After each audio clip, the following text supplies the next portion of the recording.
علیکم، آپ دیکھ رہے ہیں کے نیوز ایچ ڈی۔ میں ہوں حارث علی شاہ گیلانی۔ چلتے ہیں آج کی اہم خبروں کی طرف۔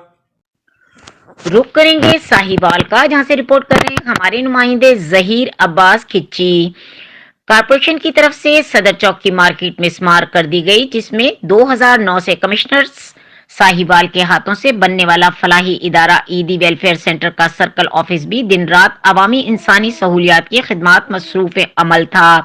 اب اس حالت میں بھی ایدی فاؤنڈیشن سخت موسم کے باوجود صدر چوک میں فٹ پاتھ پر اپنی خدمات جاری رکھے ہوئے ہے۔ اب انتظامیہ کی طرف سے یقین دہانی کرائی گئی کہ فلاحی ادارہ ایدی فاؤنڈیشن کو جلد مناسب جگہ پر فراہم کی جائے گی۔